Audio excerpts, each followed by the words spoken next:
Welcome and thank you for tuning in to Build and Breathe. This is a podcast that is meant to really help you improve your professional life as well as your life outside of your professional career. I'm Cory Silva. I'm a girl dad, founder of a custom software agency, and a former athlete trying to figure out my fitness journey, here to explore the grind, the growth, and the game of building business and life at the same time. And my name is Nick Andrews, also an entrepreneur, fitness expert that is published both in radio and TV, and an actor. I am currently building the most comprehensive and value-packed corporate wellness product on the market. Thanks for tuning in, and welcome to Build and Breathe. Hello, everyone. Welcome back to another episode of Build and Breathe. This is Optimize a Trend. And as you've noticed over the last two episodes, we've been posing questions to the audience. And today is a very, I would say, recent trend. And I mean recent maybe in the last year or so, but really in the last, this year specifically, I feel it's been a huge push. But the question we want to ask everyone, do I really need to be cold plunging? And this is such a good question because I have not cold plunged, but I have done ice baths in the past, which I feel like is down the very similar vein. And I don't really know how cold plunging got so popular with people. And it's like there's just pure cold plunging and sauna spas and all this sort of stuff. You can actually buy cold plunging tubs for your home. It's this whole thing, but for me, back when in my athlete days, playing hockey, taking an ice bath afterwards for recovery essentially was the whole point. But this feels like a little bit more of a biohack / wellness hack versus ultimately just a recovery thing. So Nick, I'm curious. Yeah, how are you thinking about it? Well, I should start by saying I have a bias because I actually run a wellness event for a residential building now that involves cold plunging. Mm-hmm. And I am leaning towards the branding of it being called Recovery Day, where the idea is we get some movement in, so we get people sweaty. Then we do a little bit of mobility work, and then we open up the tubs, and then we cold plunge. So I do have a bias towards it. Obviously, I do think that it is effective and I do think that it works. What do I think about it from a trend wise? In short, honestly, I think this is one of the most beneficial and the least harmful trends out there that people could do. I really don't see how you can mess this up. So the guardrails on this are extensive. Just have fun with it. What I live in LA for anybody that's listening, right? And I have seen an uprising of events that involved cold plunges where first you run, so you have a run club, and then you go and grab a coffee and cold plunge and talk to people. So it becomes like a social thing. That's kind of what I adopted in my business too with the residential wellness stuff. What I do is I offer a service where, yes, we focus a little bit on the movement and stuff, but it's mostly a community driver. So people get together and they cold plunge, and it's a wellness vehicle to be more socially active is the way I would sort of describe it off the cuff. Yeah. With an insanely good side benefit of wellness. Yeah. Right? Well, okay. Let me push a little bit here. Yeah, do it. Because really for me, the only benefit that I ever known with cold plunging or ice baths, whatever you want to call it, is it helps with muscle recovery. And that's all I really know. But so what other benefits are there? So I'll break it down. Okay. So cold in general, what happens when we are incredibly cold? And this also happens if we experience hypothermia and stuff, right? Our extremities become insanely cold. And what happens is all our heat, comes back and gets centered. When that happens, what happens is all of our blood vessels sort of regulate and get smaller. So everything kind of crams in. When we sit in a cold plunge or an ice bath or cryotherapy, any kind of cold therapy for a while, that happens. When that happens, when we get out of it, we almost hit reset on that entire system. So all of that blood that's in there, all those blood vessels, they open back up. And now you got a surge of fresh blood going in, right? So if I had to summarize it and dumb it down, it's like hitting reboot on your laptop or any kind of system. It just allows the system to just flush out and flush back in without actually draining blood, essentially. And with that, you have all of this oxygen rushing through your bloodstream, which also helps you have that feeling of being more awake and being more alert. And there's a euphoric kind of sensation that happens afterwards, right? On the purely biological side, you basically just survived like cold torture, right? But Yeah. on an actual physiological therapy standpoint, you are getting a recharge of fresh, reinvigorated blood Mm, back into your extremities, assuming you don't have any like, blood clotting or any kind of blood clotting or any kind of blood conditions or circulation conditions right. that are predisposed in your body. Yeah, Cool. So yeah, so a little bit of reset on your cardiovascular system, and then also probably like, you know, not really reset, but maybe a shock to your nervous system as well too. That like you said, maybe a little euphoric, make you feel more awake because you have all this oxygen kind of coming through back through your body. Like after you kind of get out of, the ice bath or whatever cold for therapy you're sure. doing. Yeah. Cool. Yeah, it's so interesting. Go ahead. The other thing I'll add is like one of the guys that comes in, for example, and he's a young guy, he's like 26, 27, Yeah.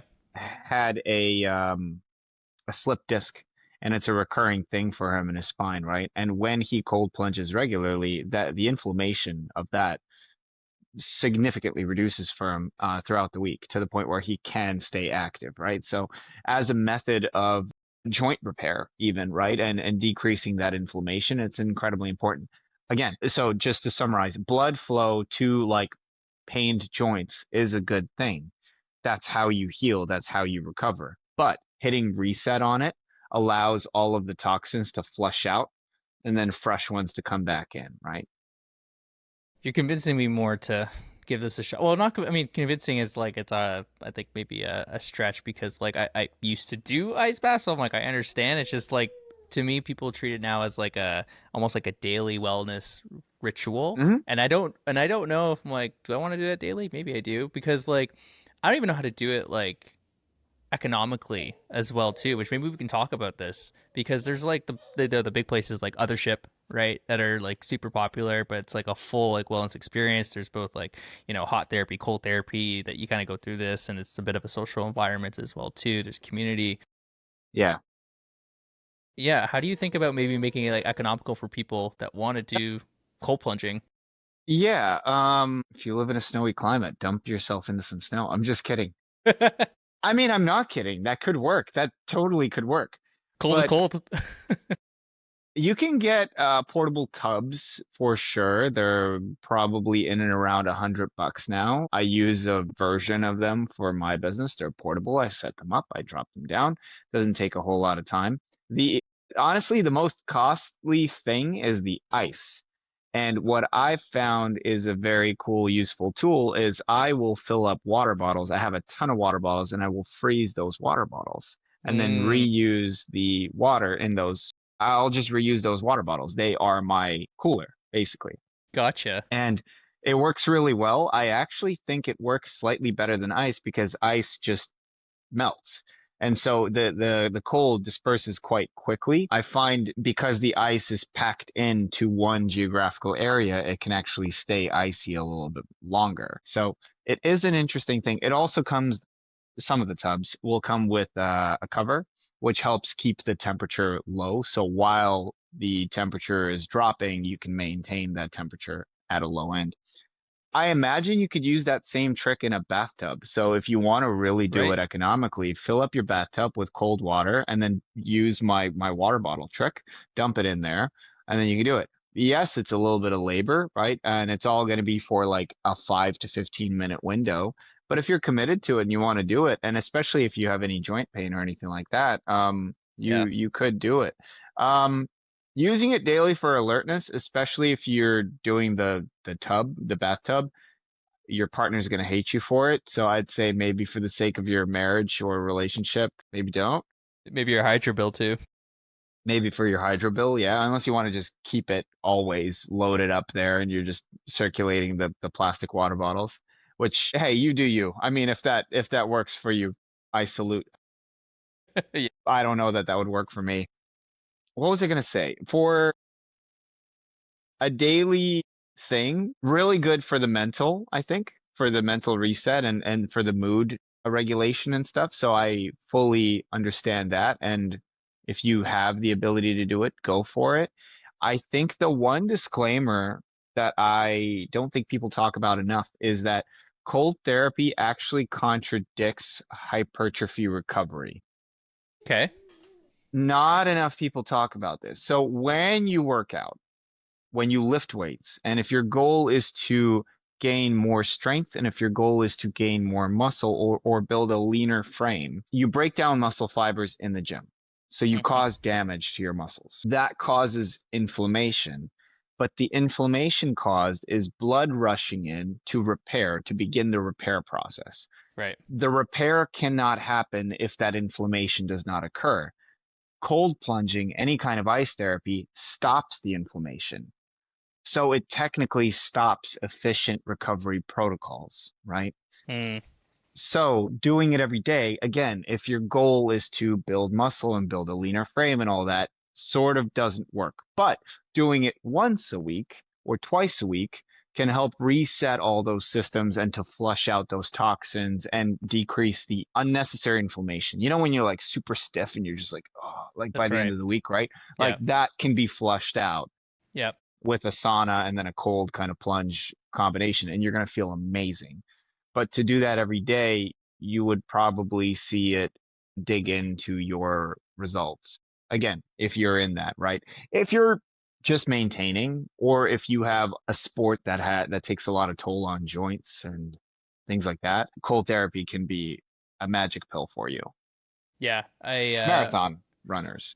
Dude, I was literally just thinking about that, like as I'm heading into the last couple weeks here Yeah, towards my marathon. I was like, well, I know like after my runs, this would be a very useful thing for me to do. totally. But you made a great point of like mixing it with like hot therapy, right? Hmm. Like doing sauna and like doing hot and cold. And you always hear we've actually always heard this, when you're, if you have inflammation somewhere, ice for, 10, 15 minutes and then hot for 10, 15 minutes, right? You do a rotation. So I think there's a benefit as well to like, When we have a combining the two. product in the pharmacy that is literally called icy hot, Yes, then yeah, tell you something. Yeah, Yeah, yeah. It's exactly. legit.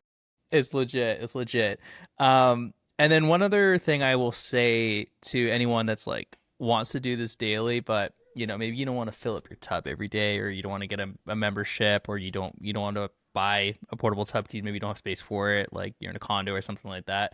Um, one thing I used to do that I think has, maybe some benefits and some of the same effects is just literally a cold shower in the Contrast morning. shower. Yeah. Yeah, just a cold shower. It's something I used to do. I haven't done it in a long time, but in terms of getting that alertness, having that similar shock, it's not the same as fully immersing your body into like an ice bath. Yeah. It definitely doesn't get as cold, but it's like I think a You step feel in it. that direction. You feel it, yeah, Yeah, you feel it. Yeah, I don't think it would create the same vasodilation effect quite as much, yeah, but yeah, certainly within the nervous system to a point, and I'm sure your extremities would like your blood would kind of rush back towards the center a little bit, not as much, but a little bit. yeah. Yeah, I Cool. agree. And so if we go back to the question then, do I really need to be cold plunging? I think the short answer is probably like you don't have to be cold plunging, but there are a lot of like Nick said at the beginning, it's one of the trends where it's like there isn't much downside or risk or ways you can screw it up. So if you're able to, it seems like it would only benefit you to do so. And you might make some friends in the process, honestly, Yeah, if you do like the so many social people ones. just love the community thing, the social aspect of it, right? Like Yeah. even you just saying like doing the running club, like going to, grab a coffee, then going to this cold plunge and like a thing. Like to me, I'm like, that sounds like a great morning.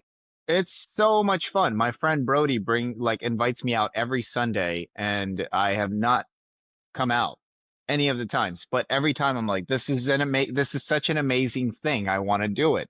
Yeah. It's just on me. I just haven't gotten around to doing it. It's always in Santa Monica.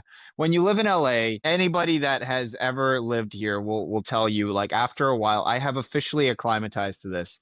When you live in like Hollywood, to get to Santa Monica feels like a trek. It is a different city. It is an hour-long commute. And so any kind of event, you're like, oh my God, do I really want to like carve out like a 5, 6 hour window for this, you know? Yes, yeah. That's so funny because I live in Toronto. You know, the saying in Toronto is always, you know, it takes an hour to get from Toronto to Toronto. It seems like it's even Right. more true or even more in an extreme of LA. It's like it takes, you know, 2 hours to get from LA to LA. I think not by physical time, because I used to live in Toronto too, right? For anybody that's listening as well. I Sheer think distance less though. it's not even sheer distance. It is stress. It is Okay. stress. It's the amount of intersections you have to go through and the amount of like lights and crazy things that you will witness along the way. I actually really think it's that. I think it's overstimulation is what it is. Wow, that's the first time I've ever heard someone say that as to the reason as to why it takes so long to get from one I'm area telling you, within the same to the next. I I look down at people that said this to me before. I didn't understand it, and I really do understand it. I really do get it. Will Believe that you, man. stop me completely? No, but it has. Right. Yeah. There we go. Sweet man. Cool. Do we want to move on to Yeah, yeah, the next yeah. I think session? that was great. Yeah. That was fun. I actually do want to try cold plunging now that you say it. Like I bring it It's back into like honestly, a daily or a week, oh, just a weekly cadence, maybe even. You know? it's awesome. In Vancouver, they had, maybe I should have mentioned this, they had a sauna where they made like, so in Vancouver right now, the trend is to put speakers into saunas now. And there's like special speakers that are like very heat endurable or durable for heat and moisture, obviously. Yeah. And they bring in DJs. So there's a DJ spinning outside of the sauna. There's like, it's like chill Afro house or something like that, right? And Yeah. the sauna people are doing like windmills with their towels and stuff, like because they're like banging the heat around the room and so it gets bloody hot. Holy jeez. And then you got cold plunges right outside. So like you spend like 15 minutes maybe if you can survive in that sauna. They really jack up the heat. And then you go and plunge for five minutes or so. And the plunges are big enough for like two people too. So like you usually just pair up and just go. Cool. Um, yeah, Damn. it's great. I'm gonna have to find something here. I know And then there's they a got bunch here in Toronto, but yeah. I'm sure they have it in Toronto. And then they have like really cool teas and stuff. So they have like a chill spot. So after you plunge, you have a tea, sit down, chill out, listen to some Afro house and stuff. And then when you're ready, go for a second cycle. Wow. They What a got a life. system, man. It's a hard life. All right, everybody. Second section, we got Fluffy to Buffy, featuring Cory Silva, our proudful joy of a client, shall we say, Well, who's thank you. going on his own fitness journey. And then we've opened up the floor for you guys to follow along. I am helping him, coach him through this process, making him feel better, getting him stronger, getting him leaner. His ultimate goal is to lean out his body. He already has a good amount of muscle mass. He's a pretty strong guy. He's also prepping for a marathon right now. And if you haven't listened to our previous episodes, that is kind of our current main goal, with us trying to just build some framework around the strength component side so that once he's done with the marathon, we can shift gears into his more body composition protocol. So, Cory, do you have anything to say before I kind of dig into my questions, or lead right into it? You can leave right into it. Let's see what your questions All are. right. Yeah, let's go. Cool. Okay, so this is going to be the start of week 3 for Cory. And with my clients, I kind of go through a check-in. The first thing that I always ask is, how is your body feeling after the last week of training? Is anything sore? Are there any issues? Was anything hurting more than it should? And was anything missed overall that you feel, or was there a reason why you missed anything if you missed anything? Yeah. So I think a harder week for sure. I haven't missed really anything. Today I still have to do my last uh training I see for that. the week. But that will get done. That will get done today for sure. But overall, my last like two workouts plus all the running and my one hockey as well too. My body is feeling tired, like for sure. Like especially my last workout that I did, which was a lower body. Man, like it's more actually more so It's more so the energy, I think. Yeah, I bet. Usually I get like a good a good pump out of my workouts, feel quite energized, but my body has been feeling fatigued. I just closed out my peak week for marathon training, so I had a 24K run on the Saturday, which puts quite a bit of stress on the body. And so I think my last two actual strength training workouts just felt like I was like pulling myself through it. Like I Yeah, really had to. yeah, So I felt like I had to give up, be a bit more flexible in terms of like the weight that I was actually lifting. And I always tried to hit my reps, was kind of my goal. Like I would adjust my yeah, weight to go hit my reps yeah. Good. instead of like trying to add more stress and do less reps. Just like do it right, get the the foundations of the movement correct, and focus Yeah, on that. But good it still call. feels like shit, when you're not like at where you think you can be, or even there was somewhere I think in the last workout I had to go like slightly lower than the weeks before weight that I Yeah, did, and I was like you feel like you're regressing just slightly. It's kind of annoying, but I also fully understand that I'm putting my body through a lot. So that's from yes. like the training perspective, and then from the nutrition perspective, not too bad. I still like the protein is still the thing I'm still trying to hit. Like I don't know if I didn't actually look. I need to look to see like what I was Yeah, I'll take averaging. a look after. We'll talk about nutrition and a little bit later. Let's stay on training for the time being. So, yeah, I love that you've been consistent with the workouts. I believe that you can get the third one. So, just for like a little bit of background for anybody listening again, one thing that we stressed and talked about is setting up minimums. And when we started this conversation, Cory was training for a marathon. He still wanted to play hockey. He had two sessions of hockey. I said, dude, that's going to be really unrealistic. Let's knock that down to one.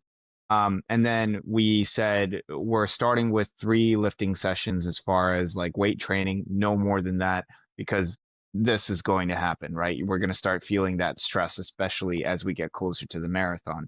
So I'm happy to hear that this is where we're at. Peak week, as far as marathon training, is also hell week. I imagine now you're into recovery phase, right? Yeah, Is marathon the next weekend or the weekend after that? How many weeks do you have in recovery? yeah. So it's not this weekend; it's the following. So So it's the like I have a week 26th, 27th. 26, so like a week and a half of like taper down essentially. Right, right. So this is going to be week 3 of weight training. From a weight training standpoint, this would have been a progression week as far as lifting heavier. That's not what I want to do this week because of Cory's marathon training plan. What I want you to do instead is I want to match the recovery with the recovery. So we're going to maintain the same structure of workouts. I want you to methodically drop about 25% of the weights off of your heavy lifting movements this week. So it's going to feel very much like you're just going through the motions. Mm. And that's what I want you to do. Maybe a slight burn towards the end of a set is kind of the goal. If I was to give it a rating out of 10, where 10 is like you're hitting failure and you cannot do anymore, I want you to hover around a 7, maybe a 6.5 this week. That's that's sort of where we want to. Again, the reason being is because we want your body to repair itself. We want it to feel good going into race day. There's zero benefit to us breaking it down. I would also question if this week is great for hockey. I don't know if you can bail out of that one session. If it was me, I would probably skip just so that all of the ligaments and joints, within the hip and stuff like that have just a little bit of extra time. Okay. Yeah, I know I know that's a tall order. I already played hockey once this week. Now, in terms of next week, Yes, I'm yeah, talking about it's next week. yeah. Yeah, it might be a good idea just before, especially before race day. Yeah. Only because I also, on a separate note, I tend to injure myself in Yes. hockey. And my fiance just gave me a thumbs up, and she was like, "Yep," We because my have we have known this about Cory yeah over the yeah, years. I'm a little injury prone, Yeah. but I still get up and keep going apparently. But yeah, my last game, I got a pretty bad hit to the head, and my whole jaw here is like bruised. So, you know, in terms of that doesn't help. Just overall, like my body's fine, but So yeah, I will. Yeah. Your Okay. legs are fine. Your body is not fine. The jaw is a part of the body. Cory, From here down Yeah, is from fine. here down, Down, feeling great. yeah, yeah. But yeah, okay. I will. Okay, yes, I will skip. I Yes. will skip it. Yeah, So yeah, so the main takeaway from the training side is yes, in an ideal scenario, we would be raising the bar, so to speak, and asking for more. But things pop up, and it's very important to like listen to your body too. If you're feeling this level of fatigue, it is important to periodize your training where you do take an easy week. In my coaching, typically week one is the setup week, week two is the repeat optimize, week three is progression, and then week four is usually a tapered down recovery. So there's always a built-in recovery week within every single month. Does that slow your progress down? Yeah, but it really mitigates or reduces the risk of injury, and it makes you feel like a giant on week five, right? You know, you come back to it and you're like, my body feels great. I'm ready to go, right? Versus if you don't, you eventually get to the point where you get really tired out. And just, you know, you fall off routine or whatever, right? You're less motivated. It's good to have systematic progressions and regressions. I like that because in my mind, I've always been just like always try to progress. Totally. I mean, this is literally what I'm the same as you. This is what is so good about having a coach or just a set program where the program says, this is what we're doing. Right. Yeah. That's it, right? I mean, like, I guess I'm doing that. Yep. Yeah. Yeah. Yeah. Cool. So, yeah, take the onus away from you. You have zero, you carry zero responsibility on this. You are taking it easy next week. Okay, let's move on to nutrition. So, looking at your protein goals and averages, it is bringing in today and it's knocking your average out. It's showing a tiny bit of inconsistency within the protein. So it's a little bit of up and down. For anybody that is listening, I'm looking at bar graphs. And so the bar graphs, I'm just looking to see if they're a fairly straight line and they're just doing a little bit of this dance, right? So again, today is really knocking the average down right now. The average is showing as 137. It's probably not that. I imagine it's about 155, 160-ish. So I anticipate that we're about 20 grams or so shy of goal. Um, and so talk me through where and why you feel that might be happening. So, because we did have this conversation about nutritional, like what's on the plate sort of thing. And then we did have a conversation about supplementation, right? So take it away. Let me know what you're seeing, and then Yes. we'll try to coach around it. I think supplementing is becoming more of the main source right now versus like protein on the plate. Okay, so there's two aspects to this. One is that like I think around, anywhere from 75 to 100 grams of my protein is coming from like protein shakes, essentially. Ooh, why? So this leads to point number two. I think timing of when I eat is becoming an issue. And I don't know if it's just because of like work and how busy things have been, but like I always eat breakfast, so that's consistent. If you saw my breakfast, it's like literally the same almost every single day, no problem. I've added a little bit more, to get a little bit more protein out of that breakfast. But what ends up happening is like, so for everyone here right now, it's almost 3 o'clock Eastern. I still haven't eaten lunch. So I'm going to be eating lunch after this. But then that means that, like, when I go to have dinner, it's also a lot later. And sometimes I'm also still working. And sometimes it's after 8, 9 o'clock that I'm eating dinner. And I'm like, man, I don't feel like eating that much right now before I go to bed. And so I eat less. And so there's a timing of this where I think my results could be different if I one ate my lunch earlier and also ate my dinner earlier, so that I even still had room if I needed to eat something again, um, to top up. But that is my going theory right now of So why. okay, how much time do you have for lunch right now? And again, this is specific to you, right? So for those of you listening, but maybe you take the methodology away from this. How much time do you have for lunch scheduled like after this? Is it like grab and go or what? I have like an hour of nothing, so it's a bit more, but usually it's about like half an hour, maybe less. Okay, so I think then I would suggest to you a much heavier lunch. So you have a heavy breakfast, that's good. weigh in on a heavier lunch and then have a light dinner. Your dinner, I would suggest, with what I'm hearing, I would maybe do like one serving, one good protein serving with veggies. Take carbs out of it, only because carbs will help you fill up.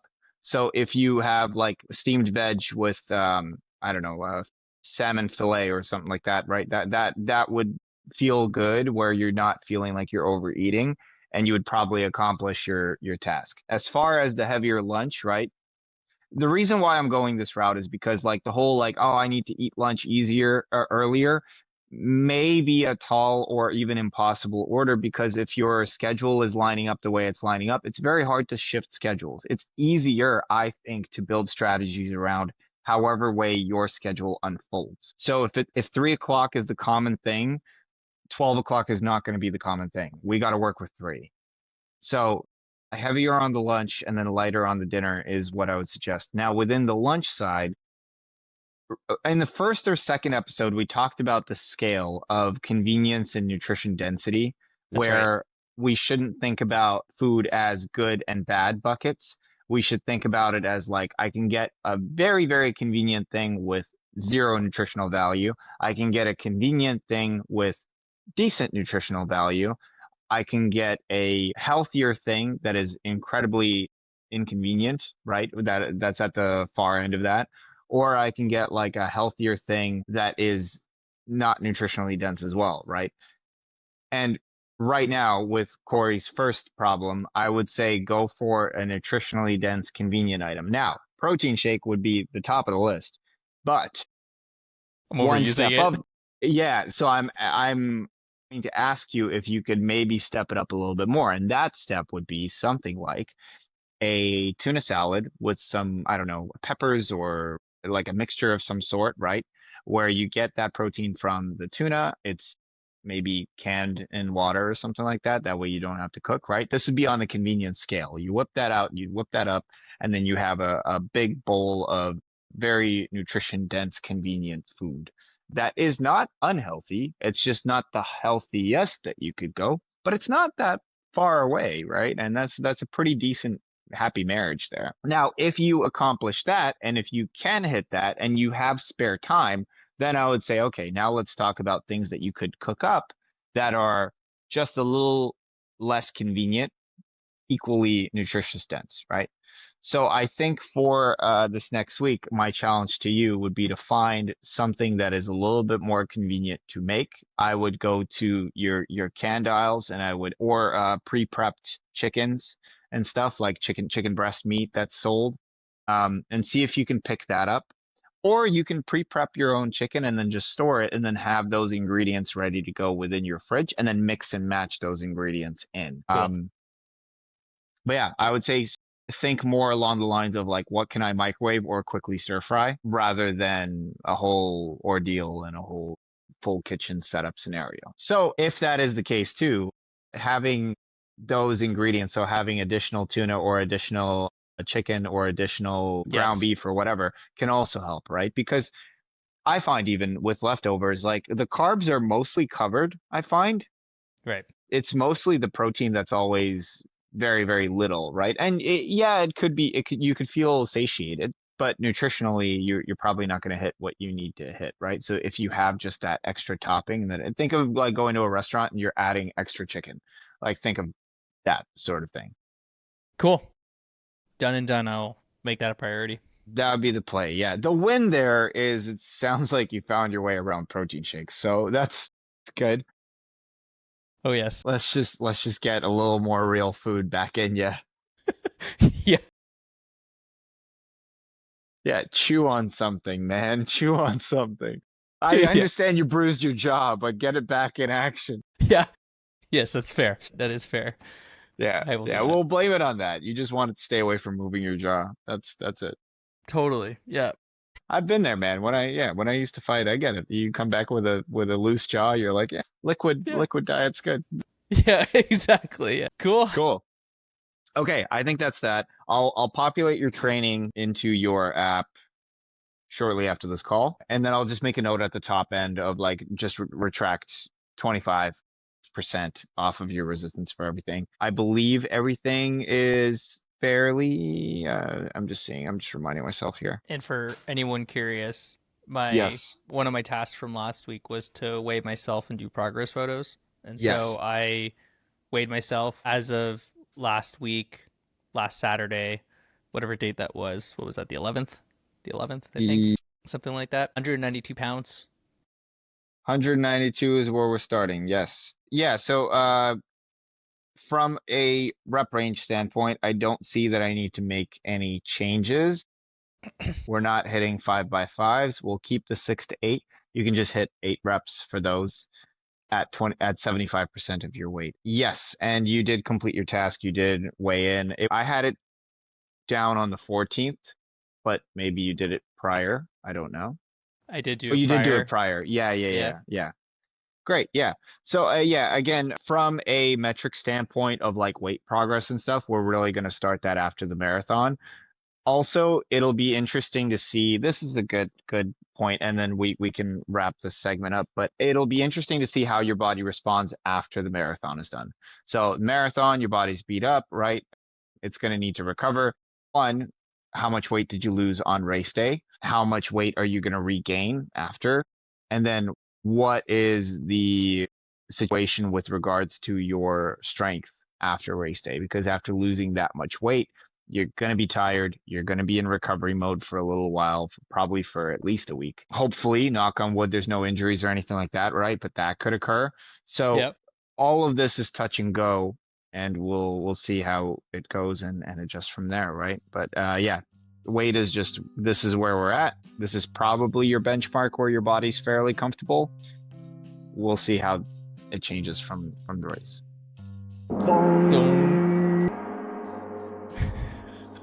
There we go. Welcome to our last segment, Touch Grass. This is where, we don't talk about, going into nature and stuff like that. Usually that's what people think when they touch grass. This is where we're just grounding ourselves in the week that just occurred. I talk about wins and challenges as, working professionals, adults, men, and just going through life in business. And so this is just our very honest segment about what's been going on. So, Nick, we have been starting with you lately, so we can continue starting with you right now. But Great. you know, let's start with the challenge because I know you always go to the challenge first. So let's talk about the challenge. That's an interesting observation, and somebody else made that observation about me as well. I'm always identifying the challenge and the like loss Mm-hmm. uh before the win. And we can circle back to this. I'm not trying to avoid the question, but like a very useful tool that I find that gets me to feel better is to actually list out my wins first and then go to my challenge. Doesn't mean we have to Mm, follow that format here. I'm just saying like as a practice outside of this, that's a good way for me to get out of a rut. Challenges. I'll switch it to a very personal one. So I've been seeing someone and I'm kind of exploring a relationship right now within that. And couple of things are kind of coming up, none of which have to do at all because of that person in terms of like what they're bringing to the conversation. This is purely internally on my side.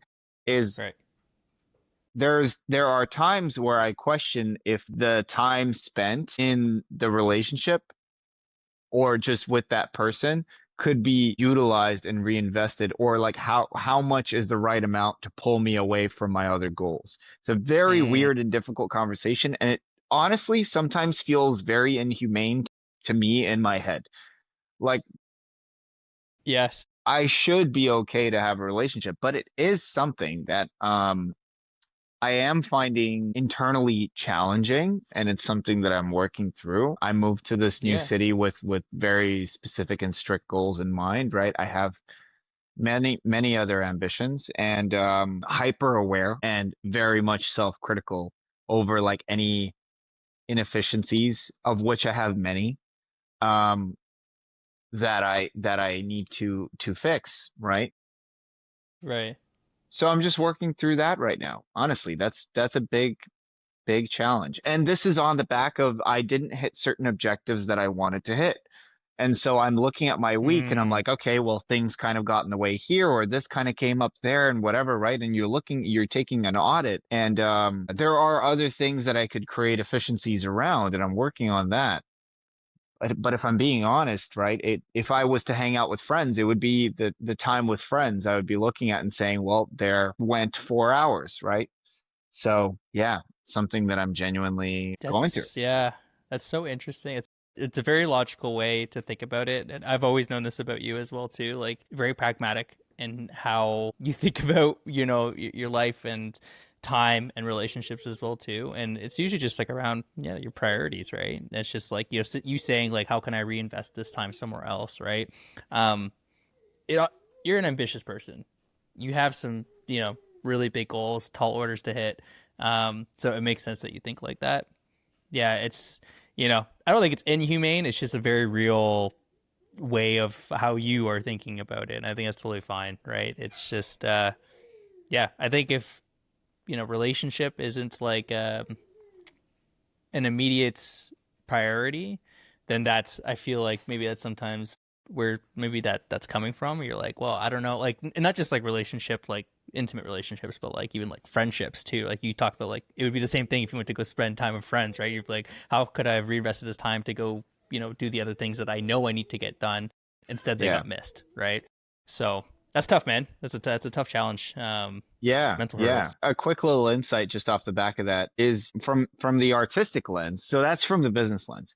From the Yeah. artistic lens, though, something that is important is to actually live your life and go out and interact with the world and go see it and experience things, right? Not to say that like relationships are research, but as an artist, you sort of have a demand to continue living as a human. You can't just be robotic. And the more human you can be, the more artistically developed you can be, generally speaking. Right. So there is that. Like I can't, as much as that's another battle, I suppose, is like as I could probably force myself to be just a cold entrepreneur, but I think the artistic side of me would probably suffer for it. Yeah, because it's experiences in your tool belt, right? That Yeah. lived experiences that you will consciously or unconsciously pull into your artistry, right? Right. So, Right. yeah, dude, that makes sense. You got to live, otherwise you don't experience and you don't know. Otherwise, you're just gonna be fabricating a feeling, right? Yeah, And on screen, exactly. It's not and going to feel I'm real. sure it becomes very, very visible to the people watching and probably to yourself. It won't feel Yeah, authentic, right? yeah, for sure. Yeah. How about you, man? Tell me about your challenges. Challenges for the week. Yeah. So challenges this week. I'll share a personal one as well too. We'll keep on that track as well. So I think I've been battling being a dad, right? So for those that don't know, I have a 10-month-old daughter, and I think sometimes there's like I carry some guilt about like, am I showing up enough for my kid? And I think that's a tough one because like I work a lot. Like I really, really do. And it's almost on the same vein actually of how you're talking about like reinvesting your time, right? Where sometimes I don't feel 100% present when I'm trying to spend time like with my daughter. Mm, And that just builds guilt in my head because like I'll be there present, but my mind maybe not so much. And so I've been trying to be more conscious and better about if I'm there, I'm there. And I should 100% be there.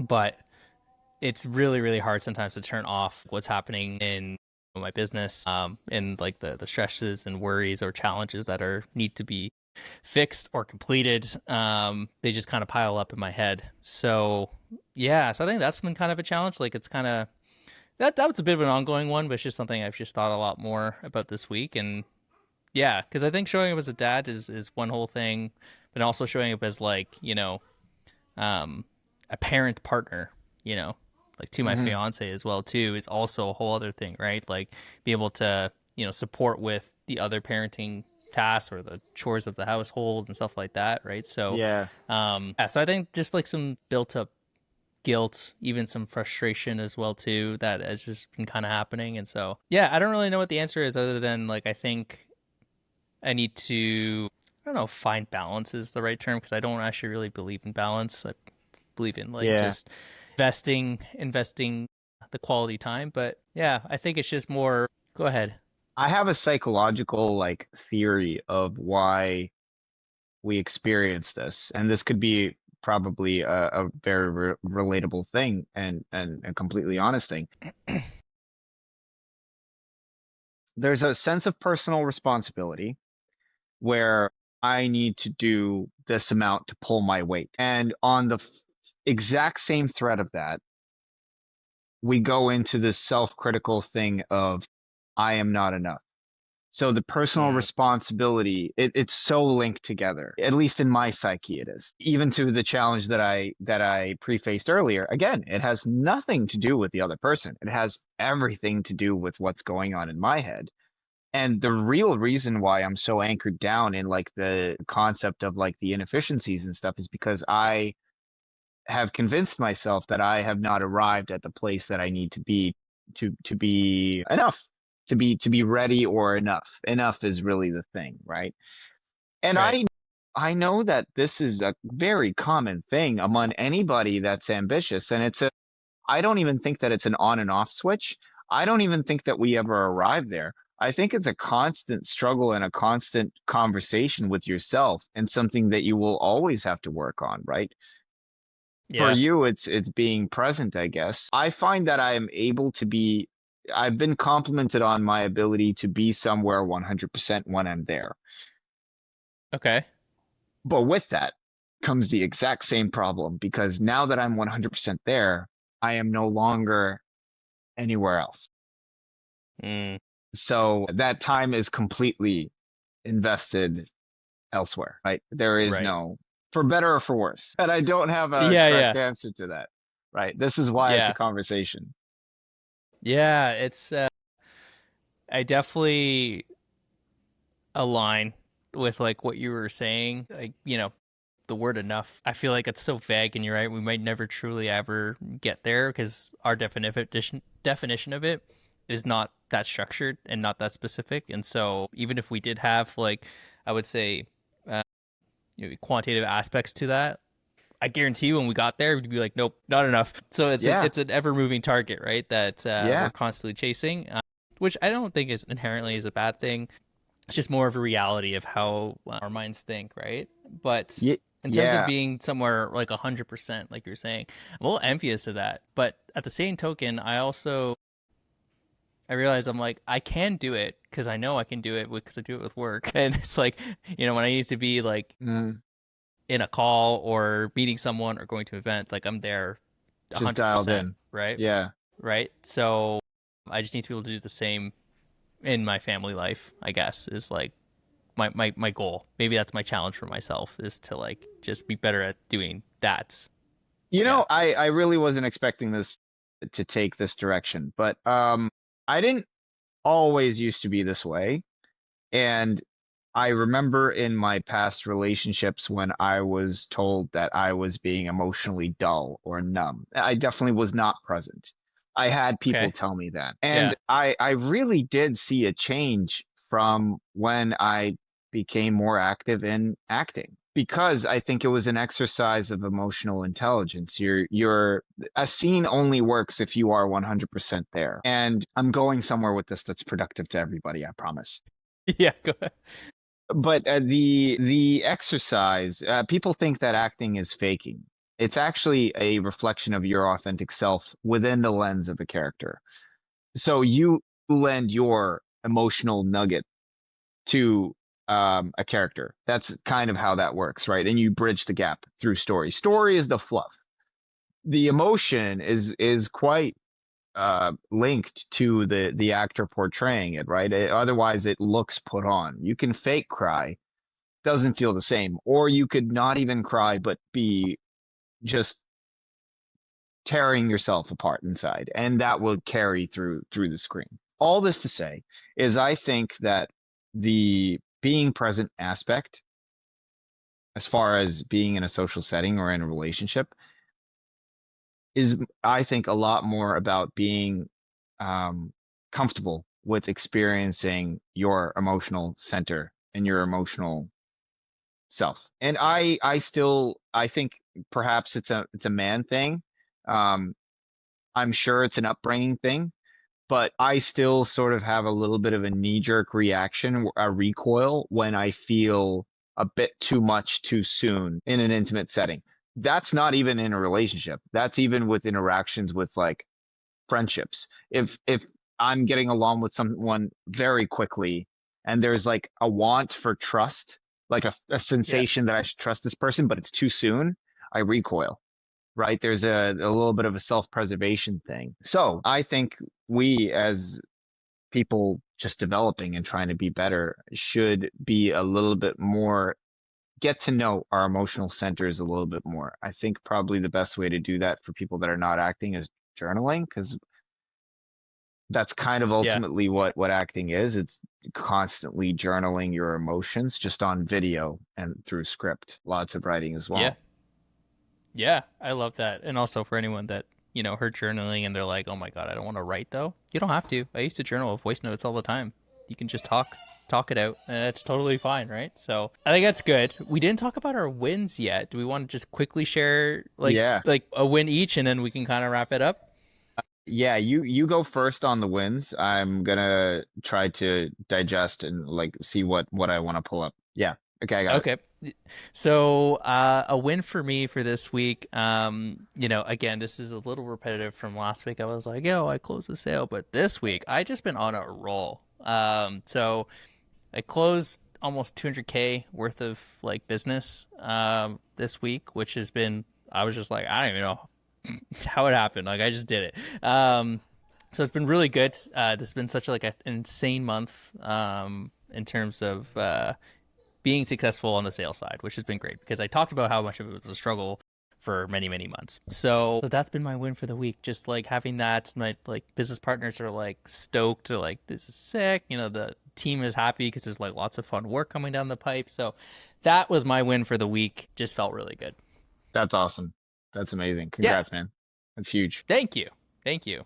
How about you?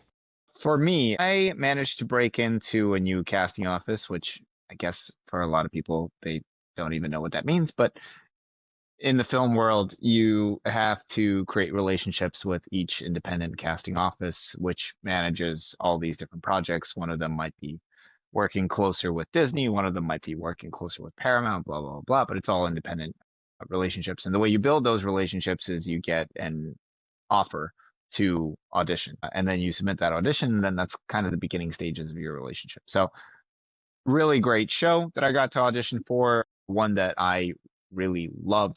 It's quite heavy and gritty, and it's things that I 2 years ago would have never guessed that I could possibly even be in a running for. But it's really cool to be a part of that.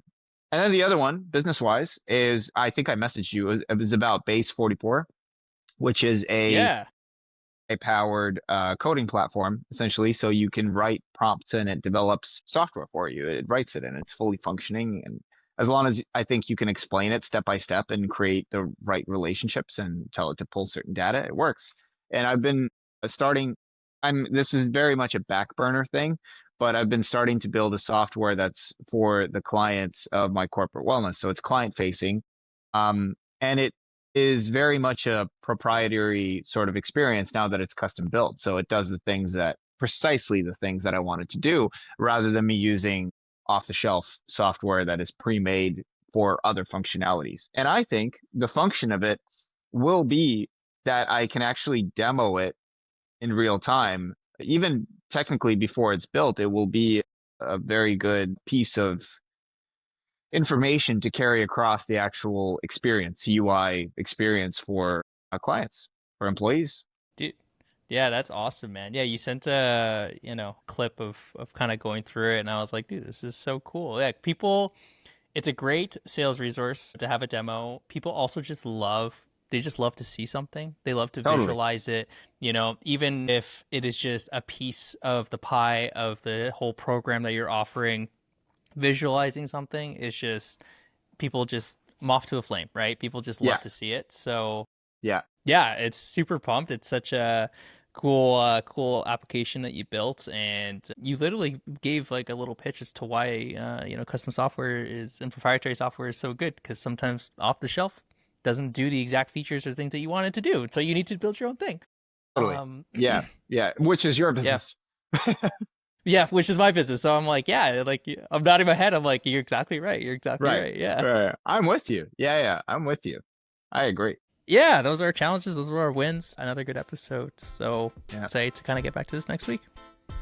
Hey, thanks for tuning in and thanks for listening. Please feel free to give us a like or a review or a comment on whatever platform you found us on. And if you want to send Cory or I a direct message if something you found was super relatable, give us a shout on our socials. We'll put them in the description below. Thanks again for listening in and tuning in to Build and Breathe.